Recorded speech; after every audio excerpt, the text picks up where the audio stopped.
a couple of the ones that come from Colombia. Simultaneously, you have this military buildup going on in the Caribbean that seems to be targeted at the Venezuelan government. Yeah. And it seems as if Trump's administration is intimately linking the government of Venezuela to the drug cartels that they claim to be targeting. Now, Bush did the same thing following September 11th with the Taliban, but is the Trump administration sort of doing this preemptively unique? Is this new in your continuum, or is it something that you saw happening before? That's a good point. Yeah, particularly linking Taliban and Al Qaeda with, is it the same kind of relationship as the Maduro government and the drug cartels in Venezuela?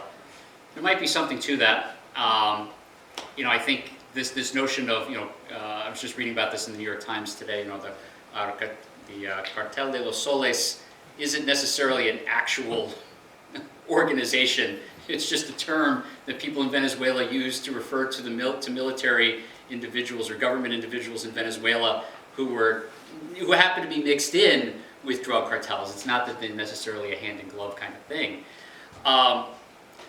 What I'm still trying to figure out here, at least how this compares to the studies in my book, is that the Venezuela case, I think on the one hand, you see this merging of the war on terror with the war on drugs going on here. At the same time, with the big military buildup off of Venezuela to put pressure on the Maduro government, this is also another aspect of American foreign policy of gunboat diplomacy, of stationing gunboats offshore someplace just to kind of, okay, we're here, just in case you come back. That kind of thing. That's basically gunboat diplomacy. That's also going on to try to get Maduro out. To what end? Is it just to get at Venezuelan oil? I don't know. Or minerals? Is that it? Is it to get rid of a socialist-leaning government in the Western Hemisphere? Is that the reason? I'm not quite sure. I haven't heard anything coherently articulated from the Trump administration. Unlike with the Bush administration with the war in Iraq 20 years ago, this was, at least publicly, this is about weapons of mass destruction. This is about bringing freedom and democracy to Iraqis. I don't think it was necessarily the right approach, obviously, 20 years ago in Iraq, but at least there was some kind of coherent narrative against Saddam Hussein 20 years ago that I'm not quite hearing against Maduro in 2025. So yeah, I think we're still trying to figure this out, and it's going to be a while, I think, before we get documents to tell us, here's what the Trump administration was really thinking, and all this kind of interviews that come out later. It's going to be a while. This is still, for a historian to try to understand contemporary events, it can be a little harrowing because as historians we like to try to take the bigger look, take the bigger picture in.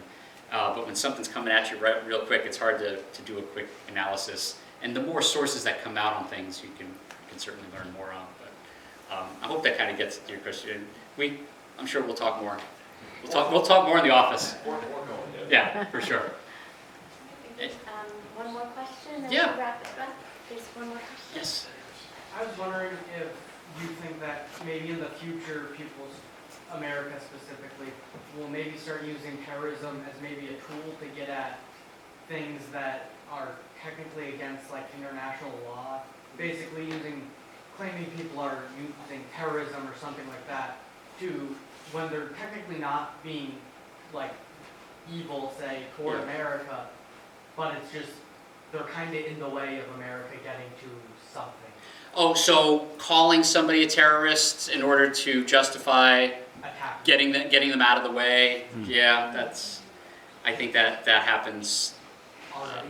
Yeah, I think that's always happened again, and this isn't just unique to the United States. I'll come back. So Austin, I know you asked me a question that I still couldn't get quite a handle on, but it calls to mind the Ukraine war. One of Putin's justifications for attacking the Ukraine back in 2022 was that there were a whole bunch of Nazis there. who were, or neo-Nazis who were going to threaten Russia. Is that really the case? No.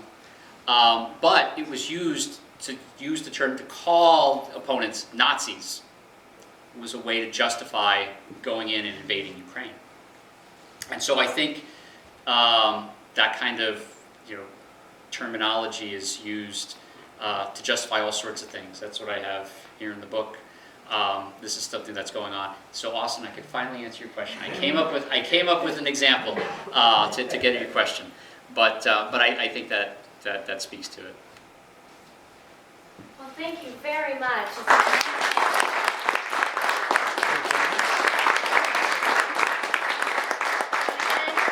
We are selling the books, so please, and there'll be an opportunity to, we gave away some, so the people that we gave away, you can have Get one. a signed copy. All right, well, thank you very much. Thank you all for coming. Thank you.